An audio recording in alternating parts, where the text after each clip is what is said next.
성재 형 제발 지금 병원으로 빨리 와주세요. 이 한 문장에 박성재의 숨이 턱 막혔습니다. 누가? 하고 묻기도 전에 이지환이 낮게 말을 이었어요. 형 지혁이 형이 쓰러졌습니다. 너무 심각해서 당장 수술해야 된다고 해요. 구독과 좋아요를 눌러주시면 재밌는 이야기를 들려드릴게요. 박성재는 의자를 밀칠 틈도 없이 자리에서 벌떡 일어났습니다. 어디 병원? 몇 층?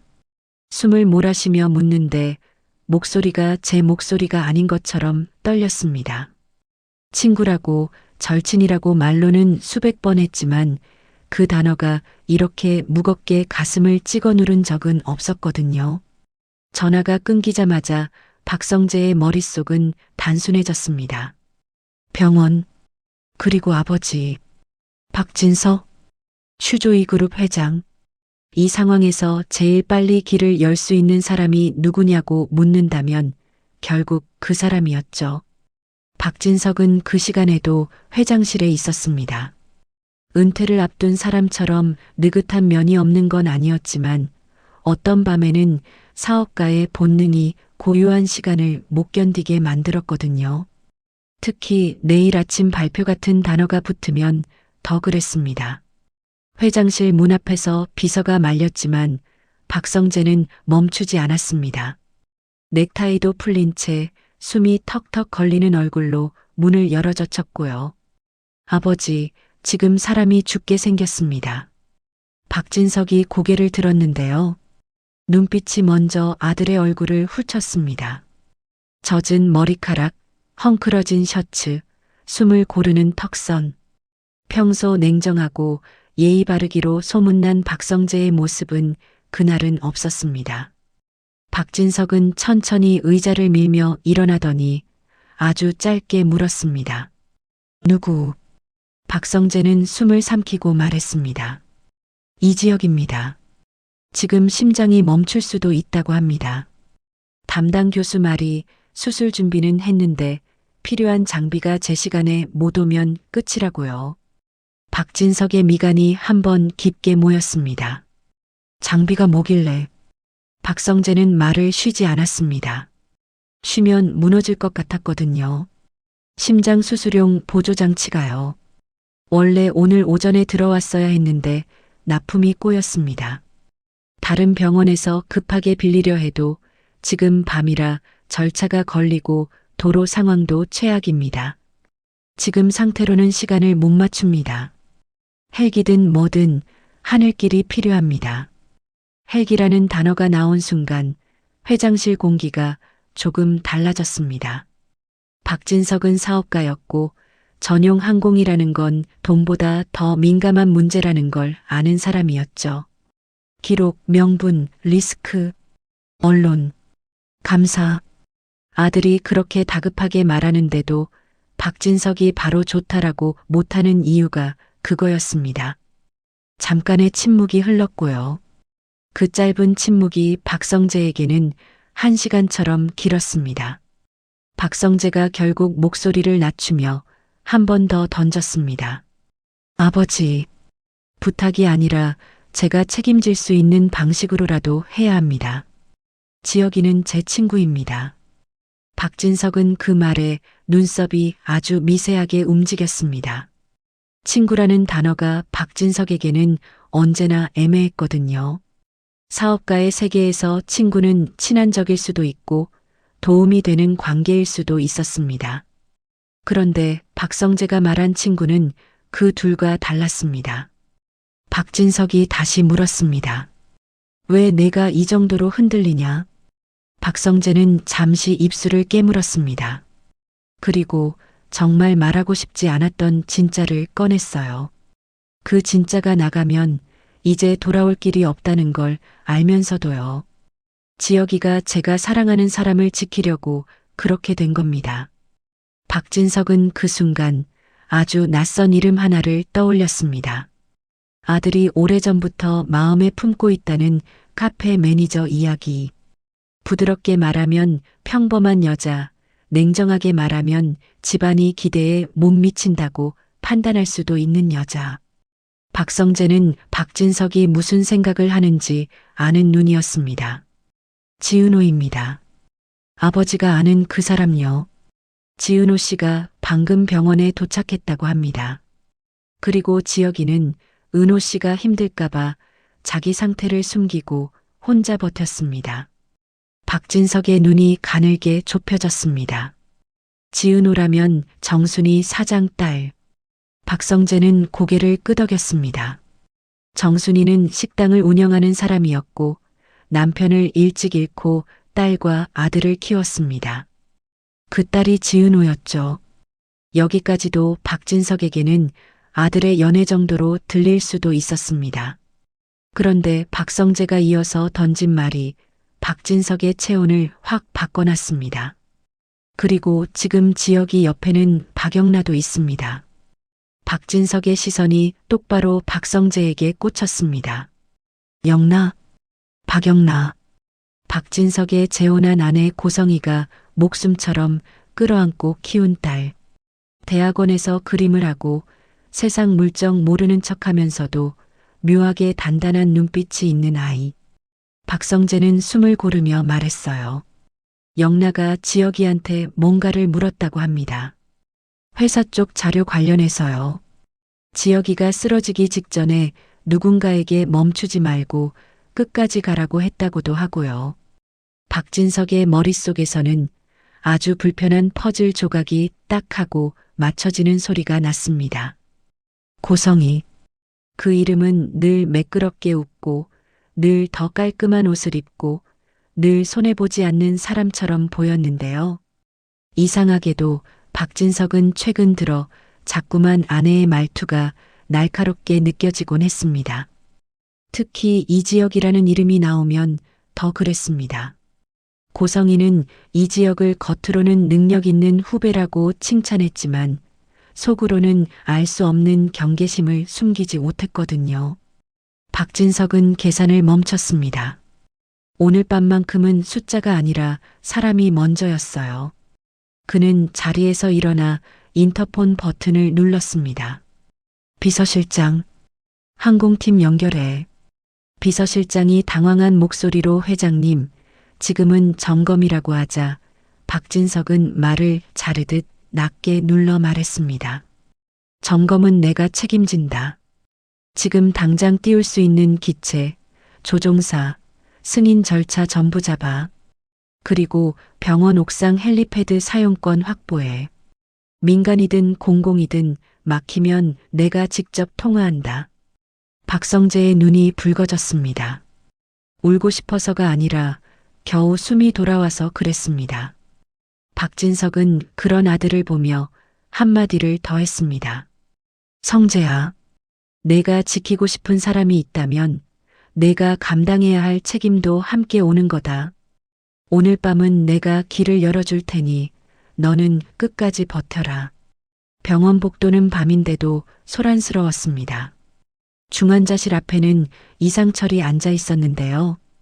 이상철은 33년을 한 회사에서 성실히 일하고 정년 퇴직한 사람이었습니다. 정직, 원칙, 고지식. 그런 단어들이 어울리는 아버지였죠. 그런 이상철이 그날 밤만큼은 세상에서 가장 작은 사람처럼 보였습니다. 의자에 등을 붙이지도 못하고 허리를 구부린 채 두 손을 무릎 위에서 꼭 쥐고 있었습니다. 지혁아. 그가 중얼거릴 때마다 목이 잠겼습니다. 옆에는 김다정이 있었는데요. 전 초등교사였던 김다정은 아이들을 달래는 손이 익숙한 사람이었습니다. 그런데 그날은 누구도 달랠 수가 없었습니다. 김다정의 손이 떨렸고 눈빛이 계속 문을 바라봤습니다. 그리고 김장수 외조부도 왔습니다. 아내를 치매로 떠나보낸 뒤부터 말이 줄었는데 손주 문제 앞에서는 그 침묵조차 무너져 내리는 것 같았어요. 이수빈은 복도 끝에서 벽을 붙잡고 서 있었습니다. 평소 밝고 애교 많고 계산 빠른 그 이수빈이요. 조건 좋은 남자와 결혼하겠다고 늘 농담처럼 말하던 그 아이가 그날은 얼굴이 하얗게 질려 있었고 눈물도 안 나오더라고요. 이수빈은 속으로 계속만 되뇌었습니다. 오빠가 죽으면 나는 뭐지? 이런 종류의 공포요. 가족을 잃는 공포가 생존의 불안으로까지 번지는 그 순간을 이수빈도 처음 겪고 있었습니다. 그때 지은호가 뛰어왔습니다. 지은호는 카페 매니저이면서 인테리어 디자이너로도 일하는 사람이었는데요. 늘 밝고 책임감 있는 편이라 사람들은 저 친구는 울어도 웃으면서 울겠다 같은 말을 하곤 했습니다. 그런 지은호가 그날은 웃지 못했습니다. 숨이 찬 채로 중환자실 유리창 앞에 붙어 섰고 입술이 계속 떨렸습니다. 선배 이지혁 선배. 지은호는 한때 이지혁을 좋아했습니다. 대학 선배였던 이지혁에게 고백했다가 거절당했죠.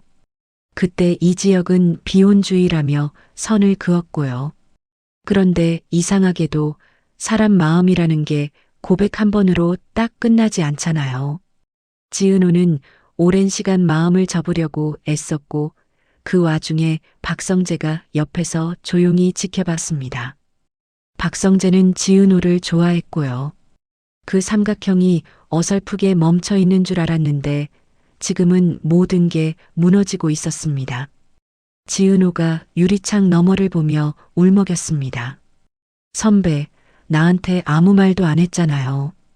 힘들면 힘들다, 아프면 아프다. 그런 말 왜 혼자 삼켰어요? 김다정이 지은호의 어깨를 감싸며 말했는데요. 그 목소리가 교실에서 아이들 달랠 때처럼 부드러우면서도 엄마의 목소리로는 너무 흔들렸습니다. 은호야, 우리도 방금 알았어. 지혁이가 병원 오기 전까지는 아무렇지도 않은 척했어. 너를 더 힘들게 하고 싶지 않다고 그러더라. 그 말에 지은호의 눈물이 더 쏟아졌습니다. 지은호에게 이지혁은 나를 거절한 사람이기도 했지만 그보다 더 큰 건 나를 배려한다고 혼자 무너진 사람이었습니다. 그 배려가 너무 잔인했죠. 그 순간 복도 한쪽에서 빠른 발소리가 들렸습니다. 이지환이었습니다. 이지환은 체육학과 출신이라 몸이 좋고 박영나의 운전기사 겸 보디가드로 일하고 있었습니다. 3년 사귄 연인에게 배신당한 뒤로 의욕이 꺾여 있었는데요. 그런 이지환이 지금은 눈빛이 달랐습니다. 배신당한 사람의 눈빛이 아니라 가족을 지키려는 사람의 눈빛이었어요. 이지환이 이상철 앞에 멈춰 섰습니다. 아버지 죄송합니다. 제가 더 빨리. 이상철은 이지환의 손목을 잡았습니다. 괜찮다. 라고 말하려다 그 말조차 목에 걸려서 그냥 손만 더 꽉 잡았습니다. 이상철에게 이지환도 자식이고 이지혁도 자식이고 이수빈도 자식이었습니다. 그런데 지금은 그 자식들이 다 무너질 것 같은 밤이었죠. 그때 또 다른 소란이 복도를 흔들었습니다. 박성재가 나타났습니다. 그리고 그의 뒤에는 박진석의 비서실장이 먼저 달려오고 있었습니다. 박성재는 사람들 사이를 헤치며 곧장 이상철 앞에 섰습니다. 아저씨 늦어서 죄송합니다. 이상철이 박성재를 알아보고 고개를 들었습니다. 박성재는 이미 숨이 젖어 있었고 눈이 충혈돼 있었어요. 박성재가 말했습니다. 장비 하늘로 옵니다. 아버지께서 길을 여셨습니다. 그 말에 복도에 있던 모두가 동시에 숨을 들이켰습니다. 희망이라는 건 참 잔인한데요. 없는 것보단 낫지만 생기면 더 무서워지기도 하거든요. 이제 살 수도 있다는 기대가 생기면 실패했을 때의 절망이 더 커지니까요. 조옥래 할머니가 떨리는 목소리로 물었습니다. 그럼 우리 혁이가 살 수 있는 거냐? 박성재는 확답을 못했습니다. 대신 고개를 깊게 숙였습니다. 할머니 최선을 다하겠습니다. 정말로요. 그런데 그 희망이 바로 굳어지지 않았습니다. 옥상에서 연락이 왔는데 헬기가 바로 뜨지 못한다는 겁니다. 항공팀 내부 절차가 아니라 외부에서 태클이 들어왔다는 말이 함께였습니다. 박진석은 그 보고를 받자마자 본능적으로 어떤 이름을 떠올렸습니다. 고성희. 고성희는 권력욕이 강했습니다. 가난을 극복하려고 살아남으려고 아름다움을 무기 삼아 그리고 무엇보다 내가 빛나는 자리를 놓치지 않으려고 기어코 박진석 곁에 올라앉은 여자였죠. 박진석은 예전에는 그걸 야망이라고 아름답게 포장해줬습니다. 내 아내는 똑똑하다고. 하지만 요즘은 그 야망이 사람을 베는 칼처럼 느껴질 때가 많았습니다. 박진석은 바로 고성희에게 전화를 걸었습니다. 고성희는 아주 여유로운 목소리로 받았어요. 회장님, 이렇게 늦은 시간에 무슨 일이세요? 박진석은 돌려 말하지 않았습니다. 항공팀에 손댔냐? 고성희가 잠깐 웃었습니다. 제가요? 왜요? 무슨 오해를? 박진석은 웃지 않았습니다. 지금 이지혁이 수술 앞에 서 있다. 장비가 늦으면 끝이야. 그런데 하필 오늘 항공팀이 외부 민원 때문에 지체된다고 한다. 이 타이밍에 누가 그런 민원을 넣을 수 있지? 고성희의 숨이 아주 잠깐 멈췄습니다. 정말 잠깐이었는데 박진석은 그 찰나를 놓치지 않는 사람이었습니다. 고성희는 곧바로 목소리를 더 부드럽게 만들었어요. 회장님, 제가 왜 그런 짓을 하겠어요? 이지혁 씨는 회사에 필요한 인재잖아요. 박진석은 차갑게 말했습니다. 필요할 때만 인재라고 부르는 거지. 내가 진짜로 필요한 건 인재가 아니라 내 자리 아니냐. 고성희의 말투가 아주 조금 날카로워졌습니다. 회장님, 피곤하셔서 그런 말씀하시는 거죠? 지금 무슨 근거로? 근거는 내가 찾는다. 박진석이 전화를 끊었습니다. 그리고 바로 비서실장에게 지시했어요. 항공팀 지체시키는 외부 민원, 누가 넣었는지 추적해. 번호, 계좌, 발신 기록, 연결된 사람 전부. 그 순간부터 이건 단순한 친구 살리기가 아니었습니다. 누군가가 한 사람의 생사를 이용해서 자신의 이해관계를 지키려는 싸움이었거든요. 병원에서는 시간이 더 잔인하게 흘렀습니다. 수술 준비는 진행됐는데요. 담당 교수는 계속 시계를 봤습니다. 남은 시간 1시간 반입니다. 그 안에 장비가 도착해야 합니다. 이상철은 그 말을 듣고 마치 머리를 한 대 맞은 것처럼 휘청했습니다. 김다정이 이상철 팔을 붙잡았습니다. 이상철은 아들을 생각하면 늘 미안했습니다. 젊을 때는 고지식하게 너는 내 길을 가라라고 말했는데 사실 그 말은 내가 도와줄 수 없다는 무력감에서 나온 말이기도 했거든요. 이지혁이 고등학생 때 건축과 디자인 쪽으로 재능을 보였고 해외 이야기가 오갔던 시절이 있었는데요. 이상철은 그때 집안 사정 때문에 결국 꿈을 꺾게 만들었습니다. 그리고 이지혁은 오랜 시간 아버지를 원망했죠. 최근에서야 관계가 조금씩 풀려 밥 한 번 같이 먹고 가끔 웃고 그런 평범한 행복이 생기나 싶었는데 지금 이 꼴이었습니다. 이상철이 낮게 중얼거렸습니다. 내가 조금만 더. 조옥래 할머니가 이상철의 등을 한 번 쳤습니다. 힘이 세지 않아서 토닥이는 정도였는데요. 말은 아주 단단했습니다. 상철아, 지금은 자책할 때가 아니다. 혁이 살려야지. 혁이 살리면 그 다음에 내가 평생 울어도 된다. 김장수 외조부도 고개를 끄덕였습니다. 그래, 애는 살아야지. 그 말이 이상하게도 힘이 됐습니다. 이상철은 눈을 감고 숨을 크게 들이마셨습니다. 그리고 다시 유리창 쪽을 봤습니다. 지은호는 여전히 거기 붙어 있었습니다. 지은호는 속으로 계속 싸우고 있었는데요. 나는 이제 이지혁과 무슨 사이도 아닌데 왜 이렇게 마음이 찢어지지? 같은 질문이요. 그런데 답은 간단했습니다. 사람이 사랑을 끝냈다고 해서 마음의 결이 바로 바뀌는 건 아니거든요. 특히 그 사람이 나를 위해 상처를 혼자 삼켰다는 사실을 알게 되는 순간에는 더더욱요. 지은호가 속삭였습니다. 선배, 나 때문에 무리한 거면 미안해요. 근데 미안하다고 해서 끝날 일이 아니잖아요. 그러니까 사라져요. 그 옆에서 이수빈이 울음을 참고 있었습니다. 이수빈은 오빠를 좋아했습니다. 어릴 때는 오빠가 무섭기도 했어요. 이지혁은 능력 있고 잘생긴 대신 마음의 문을 쉽게 열지 않는 사람이었거든요. 하지만 이수빈은 누구보다도 이지혁이 가족을 위해 얼마나 참고 살아왔는지 알고 있었습니다. 그래서 더 무서웠습니다. 오빠는 남들 앞에서는 멀쩡한 척하다가 자기만 무너지는 사람이라는 걸 아니까요.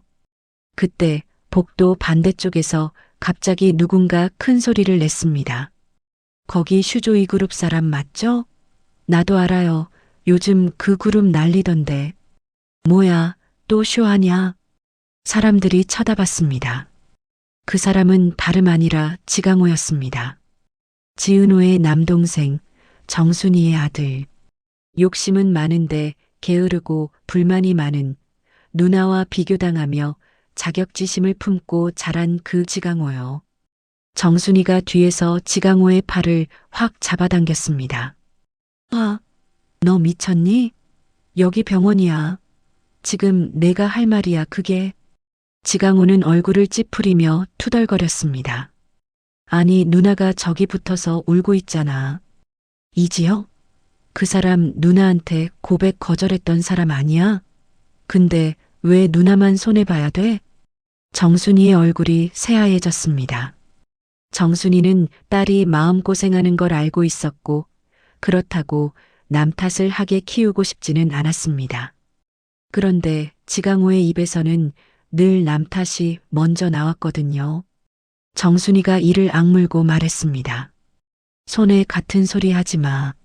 사람 목숨 앞에서 내 이득 따질 시간 없어. 지강호는 코웃음을 치려다가 주변 시선에 눌려 입을 다물었습니다. 하지만 그 눈빛은 여전히 불만으로 번들거렸습니다.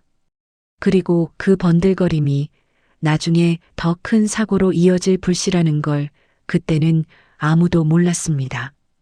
옥상에서 다시 연락이 왔습니다. 헬기가 뜨긴 떴는데요.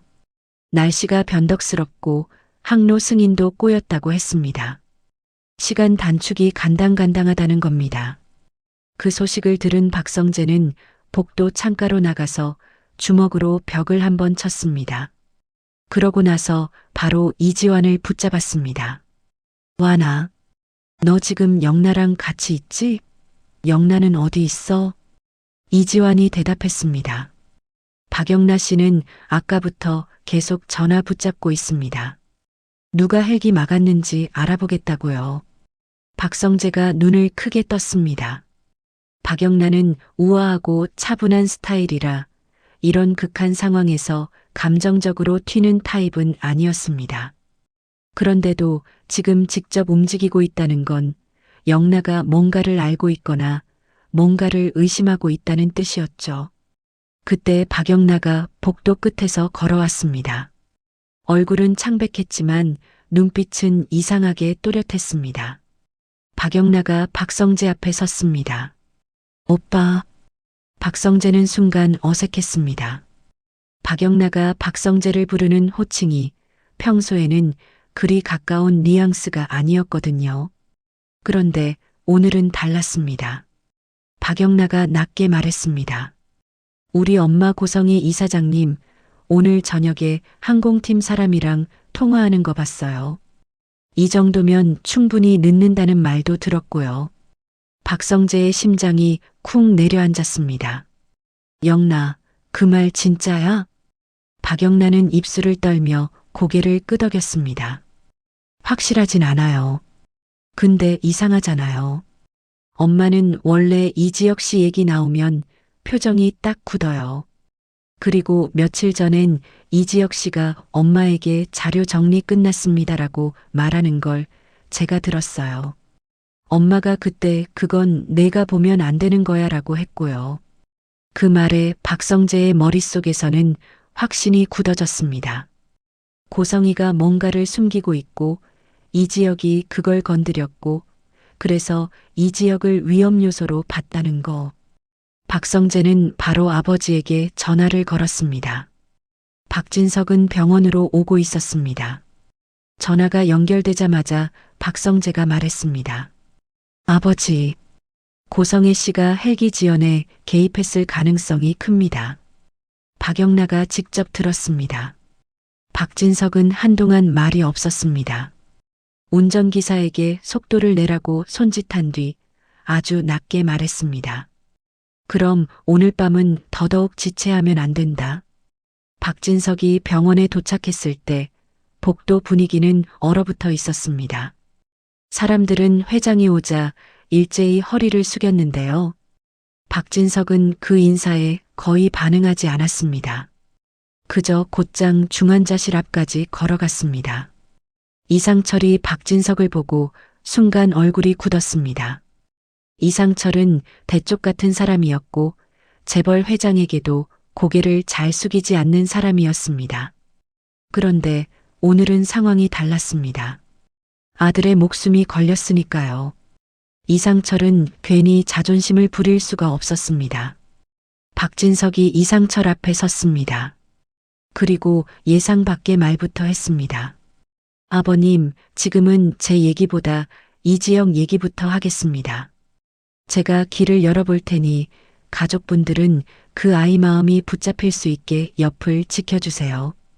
이상철이 멍해졌습니다. 아버님이라는 호칭이 너무 낯설었거든요. 박진석이 계속 말했습니다. 저도 아들이 있습니다. 그리고 저는 오늘 밤 제 아들의 친구를 살리는 게 아니라 제 아들의 마음을 살리는 일이라고 생각합니다. 박성재의 목이 타들어갔습니다.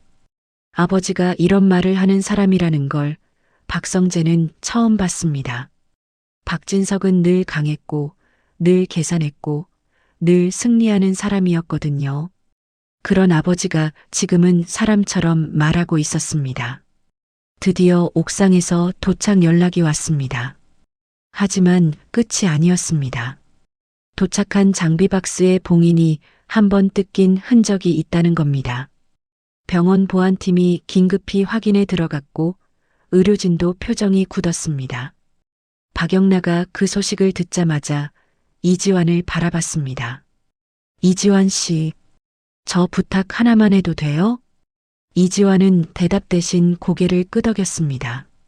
박영나가 말했습니다.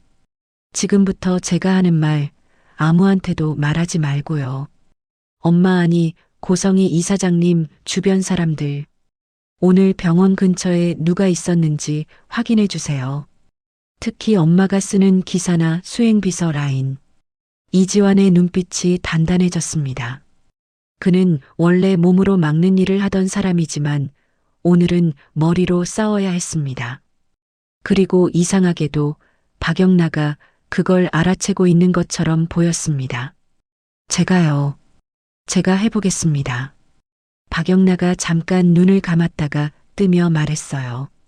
저 지금까지 엄마가 시키는 대로 살았는데요. 오늘은 제가 제 삶을 한 번만 선택해보고 싶어요. 그 말이 이지환의 가슴을 이상하게 찔렀습니다. 그는 배신당한 뒤로 사람 마음을 쉽게 믿지 못했는데 박영나의 목소리에는 거짓이 없어 보였거든요. 수술실 앞에 빨간 불이 켜졌습니다. 그리고 시간이 흘렀습니다. 이 시간이 길어질수록 사람들은 각자 자기 안의 죄책감과 싸우기 시작했습니다. 김다정은 엄마가 왜 더 빨리 눈치 못 챘지라는 생각에 스스로를 괴롭혔고요. 이수빈은 내가 오빠한테 잘해준 적이 얼마나 있었지라는 생각에 숨이 막혔습니다. 조옥래 할머니는 속으로 계속 중얼거렸습니다. 내가 먼저 데려가라면 나를 데려가지 왜 손주를 건드리냐 같은 말들이요. 김장수 외조부는 말없이 두 손을 모은 채 눈물만 조용히 흘렸습니다. 지은호는 더 복잡했습니다. 지은호는 이 지역을 사랑했었고 거절당했고 그 뒤로는 웃는 얼굴로 괜찮다고 말해왔는데요. 사람들은 지은호를 밝다고 봤지만 사실 지은호는 스스로를 자주 다독이는 사람이었습니다. 나는 괜찮아. 나는 할 수 있어.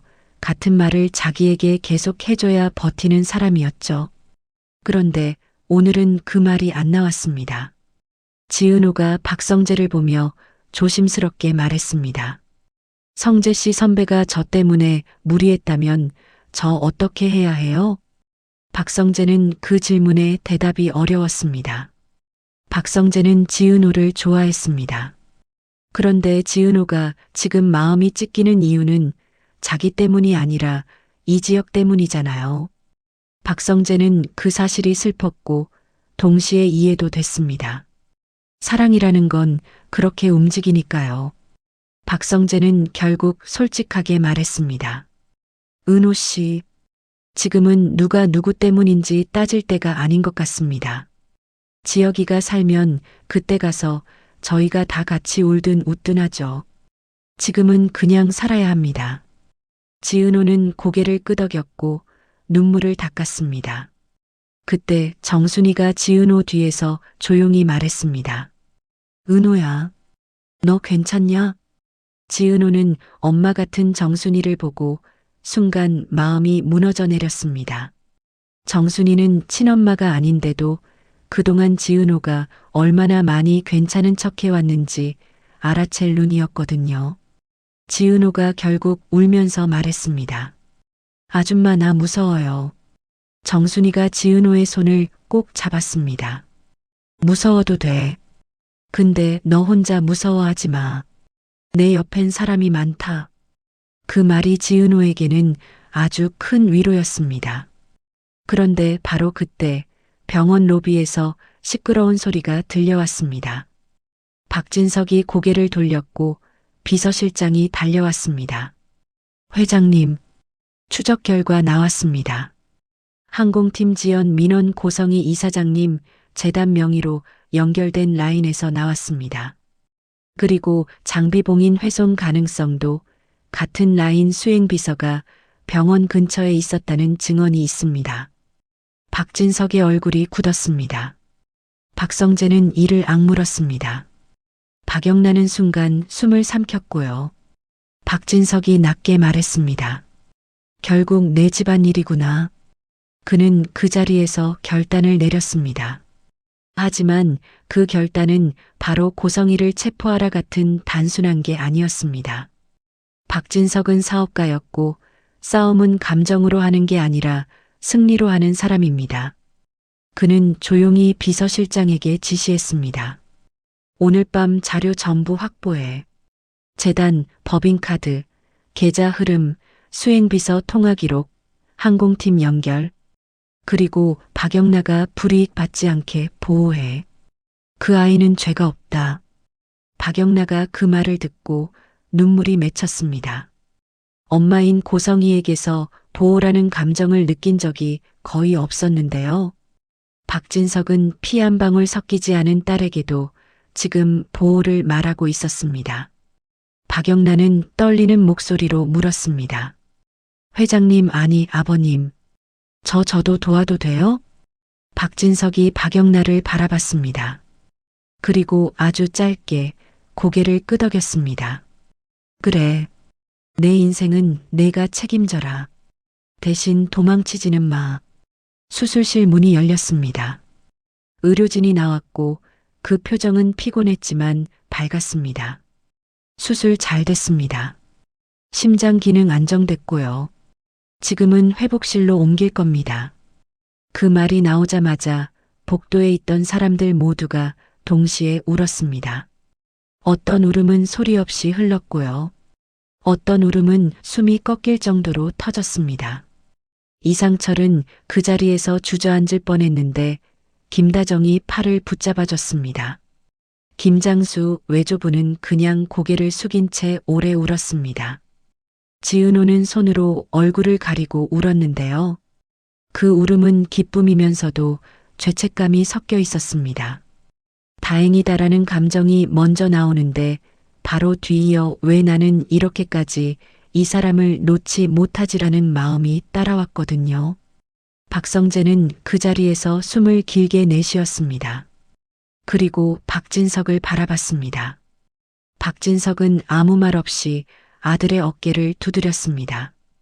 그 짧은 손길이 박성재에게는 잘 버텼다라는 인정처럼 느껴졌습니다. 그날 밤의 끝은 사실 병원이 아니라 집에서 시작됐습니다. 박진석은 회복실로 옮겨진 이지혁을 잠깐 확인하고 가족들에게 잠깐만 다녀오겠습니다라고 말한 뒤 박성재와 함께 차에 올랐습니다. 박성재가 조심스럽게 물었습니다. 아버지, 지금 집으로 가시는 겁니까? 박진석은 안전벨트를 매며 말했습니다. 그래. 오늘 밤은 이지혁을 살렸고 이제는 우리 집을 정리할 차례다. 박성재는 잠깐 망설였습니다. 고성애 씨가 저희를 가만두지 않을 겁니다. 박진석이 창밖을 보며 낮게 웃었습니다. 그래서 더 빨리 끝내야지. 그 사람은 늘 내일로 미뤄서 살아남은 사람이야. 오늘은 그 내일을 빼앗아야 한다. 차가 저택으로 향하는 동안 박영란은 병원에 남았습니다. 박영란은 이지환과 함께 움직였습니다. 그리고 그 둘이 병원 주변 CCTV를 확인하는 과정에서 의외의 얼굴 하나가 잡혔습니다. 지강호였습니다. 지강호는 병원 근처에서 누군가를 만나 봉투를 받았고 그 뒤에 어딘가로 사라졌습니다. 이지환이 이를 악물었습니다. 저 사람 지은호 씨 동생 맞죠? 박영라가 떨리는 목소리로 말했습니다. 맞아요. 왜 저 사람이 여기서 저러지? 둘은 그 장면을 저장해 박진석에게 보냈습니다. 이건 단순한 가족 싸움이 아니라 누군가가 여러 줄을 동시에 잡아당기고 있다는 뜻이었거든요. 저택 거실에서 고성이는 평소처럼 우아한 얼굴로 앉아 있었습니다. 마치 세상이 자기 뜻대로 굴러가는 것 같은 표정이었죠. 박진석이 들어오자 고성이는 와인잔을 내려놓으며 말했습니다. 회장님, 돌아오셨어요? 뉴스가 시끄럽던데 친구분은 살았대요? 박진석의 눈빛이 차가웠습니다. 박성재는 그 옆에서 숨을 깊게 들이마셨습니다. 여긴 이제 전쟁이다라는 걸 알았거든요. 박진석이 조용히 말했습니다. 고성이, 너 오늘 밤 항공팀에 손댔지? 고성이가 미소를 지었습니다. 무슨 말씀이세요? 제가 왜? 박성재가 참지 못하고 사진과 문서를 탁자 위에 내려놓았습니다. 통화 기록, 민원 접수 내역, 수행비서 위치 기록. 고성이의 미소가 딱 굳었습니다. 이게 뭐야? 박진석이 한 걸음 다가갔습니다. 너는 사람 목숨을 저울질했다. 내 자리를 지키려고. 고성이는 순간 분노가 치밀었는지 목소리가 높아졌습니다. 회장님, 저를 이렇게 몰아붙이면 저는 가만히 있지 않아요. 재단도 주식도. 박진석이 단호하게 끊었습니다. 재단 이사회는 이미 긴급 소집됐다. 내 명의로 된 카드와 계좌는 동결될 거다. 그리고 횡령 흐름은 다 잡혔다. 고성이의 얼굴이 창백해졌습니다. 그녀는 늘 계산이 빠른 사람이었는데요. 지금은 계산이 아니라 공포가 먼저 올라왔습니다. 고성이가 떨리는 손으로 휴대폰을 들었지만 이미 발신이 정지되어 있었습니다. 박성재가 말했습니다. 고성애 씨, 이제 그만하세요. 사람을 사람으로 안 보고 전부 내 자리에 방해가 되는 것으로만 보셨잖아요. 고성이는 그 순간 마지막으로 박영란을 떠올렸습니다. 그래도 영남아는 내 편일 거야라는 희망이요. 하지만 그 희망이 깨지는 건 생각보다 빨랐습니다. 병원에서 바로 전화가 왔습니다. 박영라였습니다. 아버님, 저 다 봤어요.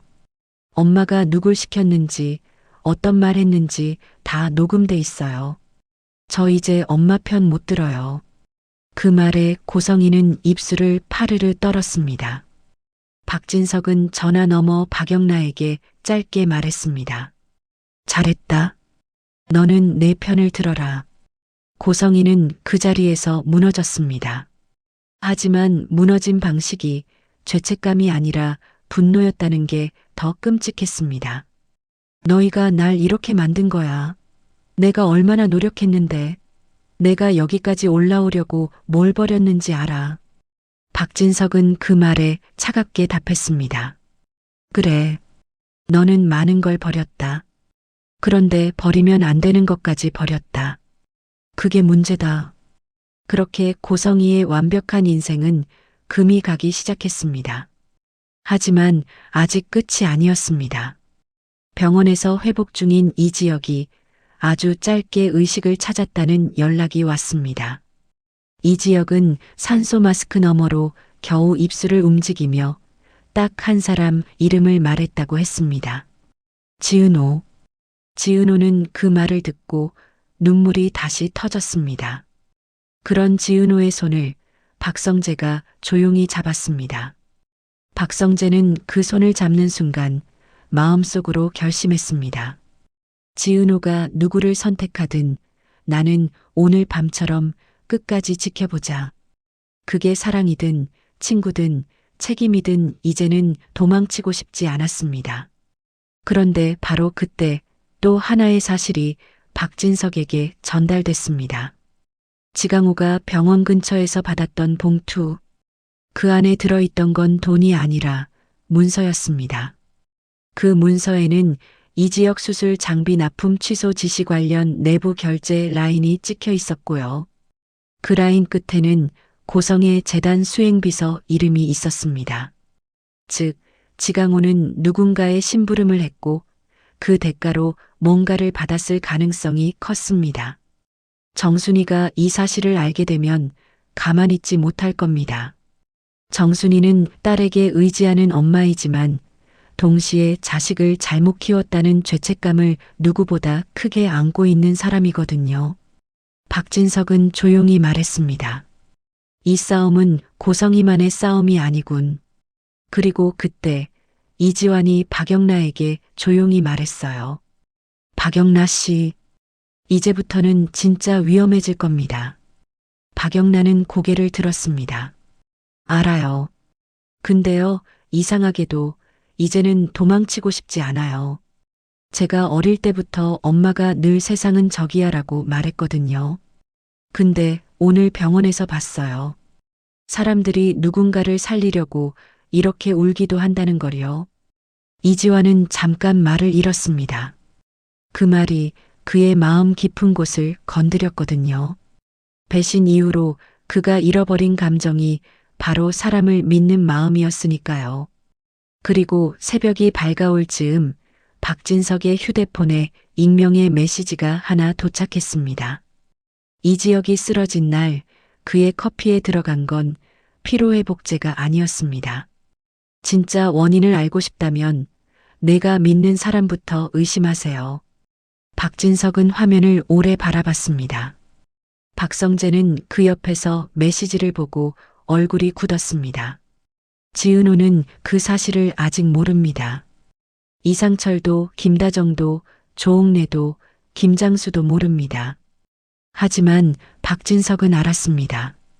이제부터 화려한 날들은 누군가를 살린 이야기만이 아니라 누군가가 누군가를 망치려 한 진짜 이유를 파헤치는 이야기로 바뀔 거라는 거요. 그리고 그 이유의 중심에 고성이만 있는 게 아닐 수도 있다는 거요. 그날 밤 모두가 한 번은 다짐했습니다. 누군가는 사랑을 지키겠다고, 누군가는 가족을 지키겠다고, 누군가는 죄를 갚겠다고요. 그 다짐이 과연 누구를 살리고 누구를 무너뜨릴지 이제부터가 진짜 시작이었습니다.